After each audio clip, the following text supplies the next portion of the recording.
آپ کے بچے کہاں جا رہے ہیں، کس کے ساتھ اٹھ رہے ہیں، کس کے ساتھ بیٹھ رہے ہیں، اس پر غور کیجئے۔ اب آسان اتنا ہو چکا ہے ان کو ہراساں کرنا اور ان کو مینٹلی طور پر ٹارچر کرنا۔ اب چونکہ ایک اسکول، کالج اور یونیورسٹی اور پھر تفریحی مقامات کے حوالے سے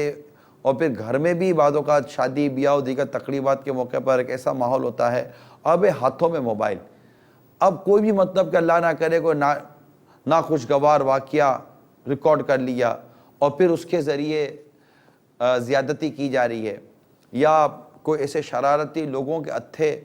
آپ کی اولاد چڑھ گئی اور ان کے ساتھ پھر اس طرح کے واقعات کیے جا رہے ہیں، تو برائے کرم اس میں غور کیجئے کہ آپ کے بچے کہاں جا رہے ہیں، کس کے ساتھ اٹھ رہے ہیں، کس کے ساتھ بیٹھ رہے ہیں، کون کس وقت کیا کر رہا ہے۔ اس میں جو مدنی منع اور مدنی منیاں ہیں، اسپیشلی 10 سال سے اوپر کے جو ہوتے ہیں، اگر یہ سن و دیکھ رہے ہیں تو پیارے مدنی منع مدنی منیوں، کسی بھی اجنبی کے ہاتھوں میں اپنے آپ کو دینا یہ مناسب نہیں ہے۔ اس طرح کے اکثر واقعات یہ قریبی لوگوں کے ذریعے ہوتے ہیں، اور یہ باقاعدہ ریسرچ ہے کہ جو قابل اعتماد لوگ ہوتے ہیں ان کے ذریعے اس طرح کے واقعات زیادہ ہو جاتے ہیں، جن کا گھروں میں آنا جانا، جن کی آمد و رفت زیادہ ہوتی ہے،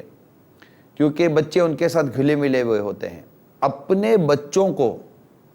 آپ کہاں بھیجتے ہیں، کس کے ساتھ بھیجتے ہیں، اس کے بارے میں غور و فکر کیجئے۔